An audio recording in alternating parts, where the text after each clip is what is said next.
오늘 함께 나눌 말씀 제목입니다. 모래 위에 발자국이라는 제목인데요. 마태복음 28장 16절에서 20절까지 말씀 같이 나누도록 하겠습니다. 제가 16절, 여러분들이 17절, 마지막 20절은 같이 읽는 것으로 이렇게 할게요. 제가 먼저 읽습니다. 11 제자가 갈릴리로 가서 예수께서 일러주신 산에 이르렀다.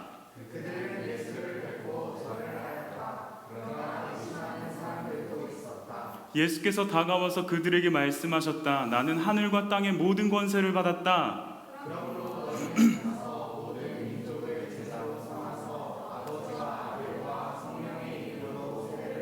같이 있습니다. 내가 너희에게 명한 모든 것을 그들에게 가르쳐 지키게 하여라. 보아라, 내가 세상 끝날까지 항상 너희와 함께 있을 것이다. 아멘.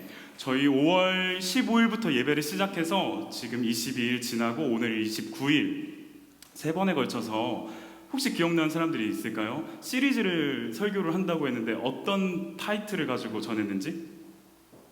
뭐 이렇게 은서는 웅울웅울 하고 있어. 뭐야? 처음 가는 길이라고 제가 얘기를 했었어요. 처음 가는 길이라는 시리즈를 한번 리뷰를 해봅시다. 5월 15일에는 첫 말씀이었죠. 저쪽에서 이제 말씀을 전했는데 빅피처라고 해서 큰 그림, 그 창세기 12장 1절에서 4절까지 말씀 가지고 아브라함의 이야기를 하면서 하나님 처음 가는 길이지만 하나님의 큰 그림이 있다라는 이야기를 했었고요. 지난주에는 동굴 속에 피어난 꽃이라고 해서 사무엘상 22장 1절에서 2절 말씀을 가지고 아둘람굴 기억하죠? 아둘람굴이 엘라 골짜기에 있었는데 그 엘라 골짜기는 골리앗과 싸움을 했었던 곳이었다. 뭐 이런 얘기를 하면서 그 처음 가는 길에서 만난 공동체를 통해서 잊지 못할 신앙의 추억을 만들어가자라는 이야기를 했습니다. 그리고 오늘입니다. 오늘 대망의 이 처음 가는 길 시리즈의 마지막 시간이에요. 모래 위의 발자국이라는 제목으로 함께 말씀 나누고자 하는데 사실상 제가 이 말씀을 나누고 싶어서 이 시리즈를 기획했다고 해도 과언이 아닙니다. 본문 오늘 읽었던 우리 본문은요. 여러분 혹시 들어봤을지 모르겠는데 왜 이래? 왜 그래? 지상명령이라는 이름으로 본문이 보통 이 오늘 읽었던 내용이 많이 알려져 있어요. 뭐 이런 거죠. 너희는 가서 모든 민족으로 제자를 삼아서 막 세례를 베풀고 내가 분부한 모든 것을 지키게 해라. 예수님께서 이제 그런 말씀을 하셨다라고 하면서 지상명령, 이 땅에 계실 때의 마지막 명령이다. 이 지상명령이라는 말씀으로 되게 유명한 구절인데요. 제가 문득 이 말씀을 묵상하면서 들었던 의문이 있어요. 이 말씀이 사실상 부활하신 예수님이 승천하기 직전에 마지막으로 제자들에게 하셨던 말씀인데, 그렇다면 마지막으로 하는 그 승천하기 직전 마지막으로 하시는 말씀의 명령 이상의 또 다른 의미가 있지 않을까라는 그런 의문이 생겼어요. 물론 지상 명령도 굉장히 중요합니다. 그런데 그것과 마찬가지로 중요한 어떠한 한 가지를 이 지상 명령이라는 것 때문에 놓치고 있구나라는 것을 발견하게 되었습니다. 그게 뭐냐면 내가 세상 끝날까지 항상 너희와 함께 있을 것이다 라는 말씀이에요. 너희는 나아가서 모든 민족으로 제자를 삼고 세례를 베풀고 내가 분부한 모든 것을 지키게 하라. 좋아요. 지상명령 너무 좋은데 그것 때문에 놓치고 있는 한 구절이 있었어요. 맨 마지막 구절이에요. 예수님께서 이 땅에서 제자들에게 승천하기 직전에 맨 마지막으로 하셨던 말씀은 내가 세상 끝날까지 항상 너희와 함께 있을 것이다 라는 말씀이었어요. 이거를 내가 되게 많이 놓치고 있구나 라는 생각을 하게 됐습니다. 그 평생 함께 한다라는 게 어떤 기분인 줄 아세요? 평생 함께 한다는 거. 사실 오늘 2022년 5월 29일이 굉장히 중요한 날입니다. 저에게 있어서 결혼한 지 딱 1년이 되는 날이 오늘입니다. 지금 빨리 예배 끝나고 달려가야 돼요. 뭐 꽃 하나 사들고 달려가야 되는데 이 평생 함께 한다는 거 아주 좋아 죽죠. 아주 그냥 입이 뭐 귀에 걸렸어요. 예, 저 때가 생각이 나네요. 제가 4년 동안 연애를 했어요. 제가 4년을 연애를 하고 4년을 연애를 하면서 2017년 5월 20일에 만났거든요. 2017년 5월 20일에 만나서 이제 연애를 4년 동안 하고 2021년 5월 29일에 결혼을 했는데 그 4년의 기간 동안 4번의 기념일이 있었을 거 아니에요. 5월 20일, 그러니까 우리가 만난 1주년, 2주년, 3주년, 4주년에 기념하는 날보다 사실 더 의미 있고 가치가 있는 날은 2021년 5월 29일이에요. 왜냐하면 그때 우리 평생 함께 하자라고 약속을 했던, 언약을 했던 날이거든요. 나중에 청년부 고등부에서도 물론 그 이성 교제에 대해서 이야기를 하겠지만 청년부에 오면은 더 많은 이야기를 제가 할 거예요. 어차피 올라가면은 벗어날 수 없어. 내가 계속해. 알겠지? 고3들 청년부에서 꼭 얘기하고 싶은 게 있는데, 저는 결혼을 하게 된 결정적인 계기가 있었어요. 제가 진짜 너무 힘들고 너무 외롭고 너무 지쳐 있었던 때가 있었어요. 어떤 정도였냐면, 지금 이제 아내가 나를 떠나도 이상하지 않을 정도로 제가 너무 힘들었던 시간이었었어요. 고통스러웠던 시간들이었죠. 근데 끝까지 제 곁을 지켜주고 있는 사람은 저희 가족들과 지금의 저희 아내더라고요. 그러면서 제가 이런 생각을 하게 됐어요. 아, 이 사람은 내가 어떤 상황이라 하더라도, 내가 어떤 모습이라 하더라도 나와 함께 해주는 사람이구나 라는 신뢰를 가지게 됐어요. 여러분, 그런 사람을 만나야 돼요. 그런 사람과 결혼해야 됩니다. 아시겠죠? 네. 부장님, 그런 분과 결혼하셨죠? 아멘. 네. 여러분, 혹시 평생 함께 하겠다라는 약속을 받은 적 있으세요? 여러분, 지금 받으면 안 되죠? 네. 부장님하고 저만 있는 약속이라고 생각하는데, 이 약속이 부장님과 저처럼 결혼한 사람뿐만 아니라 우리 모두가 평생 함께 하겠다라는 약속을 받은 사람이라는 거 혹시 아시나요? 그 약속으로서 아까 읽었던 말씀이죠. 내가 세상 끝날까지 항상 너희와 항상 함께 할 것이다 라는 말씀을 예수님께서 해주셨는데, 오늘 그 말씀에 좀 주목해서 그 약속을 조금 주의 깊게 들여다보고 싶습니다. 처음 가는 길 마지막 시리즈를 마무리하면서 우리에게 주어져 있는 그 함께함이라고 하는 약속의 말씀에 함께 주목해보는 시간 갖도록 하겠습니다. 제자들의 상태를 먼저 좀 보고 싶어요. 제자들의 상태가 어땠냐면요, 마태복음 28장 16절에서 17절 말씀인데, 노란색으로 된 글씨 한번 한 목소리로 읽어봅시다. 제자들의 상태 시작. 경배와 의심의 공존. 자, 마태복음 28장 16, 17절 여학생들이 16절, 남학생들이 17절 읽도록 하겠습니다. 우리 여학생들부터 목소리 내서 읽어주세요. 잠을 좀 깨기 위해서 읽어주세요. 16절 시작.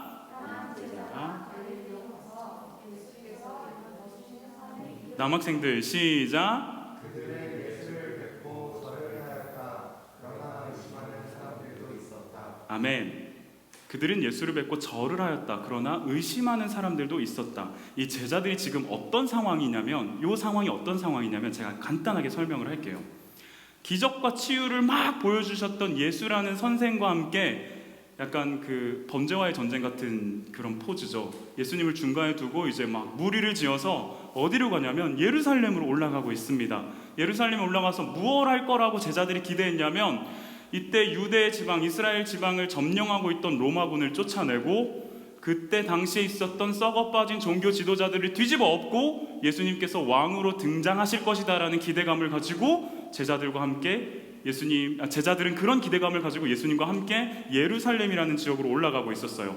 그 혁명적인 발걸음 앞에서 예수님께서 함께 그동안 엄청난 일들을 보여주셨기 때문에 막 죽은 사람도 살려내고 막 무리도 걷고 희한한 말도 안 되는 일들을 보여주셨기 때문에 이 제자들은 저 목숨까지도 바치면서 주님과 함께 하겠습니다라고 고백을 합니다. 베드로가 그러죠. 주와 어디든 내가 목숨까지 바치면서 따라가겠습니다 라고 이야기를 해요. 그런데 그런 예수님께서 로마 사람들에게 붙잡혀서 매질당하고 십자가에 못 박혀서 그냥 죽어버렸어요. 소위 말하면 이런 표현 죄송합니다, 개죽음을 당한 거예요. 막 뒤집어 엎을 줄 알고 제자들 막 으쌰으쌰 하면서 올라갔는데 바로 붙잡혀서 바로 끌려가서 매질당하고 십자가에 못 박혀 죽어버린 상태인 거예요. 그 과정에서 제자들은요, 손도 써보지 못하고 그냥 도망쳐버린 배신자들에 불과한 상태입니다. 그렇게 이제 막 기대하지 않은 상황에서 자신들이 기대했던 상황과는 너무 다른 환경에 있다가 배신자라는 낙인도 찍히고 도망자라는 신세가 되어있는 이 제자들에게 느닷없이 예수께서 부활하셨다라는 소식이 들리고요, 그 부활하신 예수님과 마주하게 되는 수차례, 여러 차례 만났죠. 여러 차례의 마주함이 있었습니다. 그 후로도 몇 차례 여러 번 제자들이 모여있는 그 공간에 예수님께서 함께 하셔서 평안하냐, 너희는 평안해라 이렇게 말씀을 하시는 예수님을 보다가 이제는 예수님께서 나 이제 승천할 거야, 나 이제 하늘로 올라갈 거야, 믿고 안 믿고는 이거는 나중에 문제라고 생각해요. 이 이야기만 들어주세요. 나 이제 부활했고 하나님 곁으로 갈 거야 라고 하시면서 제자들한테 일러준 산으로 가서 거기서 기다려라. 그쪽으로 갔더니, 제자들이 갔더니 예수님께서 그곳에서 광채나는 옷을 입고 이제 승천하기 직전에 오늘 말씀이 주어진 거예요. 제자들이 어떤 마음이었을까, 어떤 상황이었을까 생각해 보니까 일단은 저가 제자라면 굉장히 쪽팔렸을 것 같아요. 막 죽음까지 불사하고 따라가겠습니다, 목숨까지 바치겠습니다 하고 예루살렘 갔는데 예수님 막 붙잡히니까 허겁지겁 막 도망가기 바빴던 제자들이고, 베드로는 3번이나 예수님 부인해버리고, 그런 되게 부끄럽고 쪽팔리는 상황에 제자들이 있지 않았을까. 그래서 나타난 그들의 행동은요, 경배는 하지만 의심을 하는 모습을 보여주게 됩니다. 17절 말씀에요, 그들은 예수를 배웠고 절을 하였다. 이 그 절을 하였다라는 표현이 개역개정 어른들이 보는 성경에는 경배하였다라고 표현되어 있고요, 그러나 의심하는 사람들도 있었다라고 이야기를 합니다. 그런데 이 말씀을 보면 마치 의심한다라는 것이 일부의 제자들만 그렇게 했다라고 기록되어 있는 것처럼 보이죠. 보면은 그들은 예수를 배웠고 절을 하였다, 그러나 의심하는 사람들도 있었다라고 했을 때 우리 한국어로 이 문법을 보면 의심하는 일부의 사람들이 있었다라고 볼 수 있는데, 사실 이 말씀을 기록한 헬라어 문법으로 보면 일부가 아니라 전부를 얘기하고 있는 내용이었어요. 그 제자들은 예수를 배웠고 경배했어요. 그런데 그들은 의심했다라는 표현인 거예요. 부활하신 예수를 만나서 경배했어요. 그런데 부활하신 예수님에 대해서 의심하고 있는 경배와 의심의 공존 상태를 지금 보여주고 있는 겁니다. 우리 고등학생들이니까 제가 헬라어 하나 가지고 왔습니다. 의심이라는 단어 헬라어로 쓰여 있는데 디스타조라고 표현이 되어 있어요. 지금 마태복음 보고 있잖아요. 마태가 마태복음에서 딱 2번 쓰고 있습니다. 첫 번째가, 그러니까 이제 두 번째가 지금 여기서 경배하였는데 의심하였다라는 표현이고요. 첫 번째 어떤 때 쓰이냐면 예수님께서 풍랑이는 바다에 물 위를 걸어오고 계시는데 베드로가 예수님이다 라고 하니까 예수님께서 베드로야 걸어와라. 베드로가 네 알겠습니다 하고 발을 내딛죠.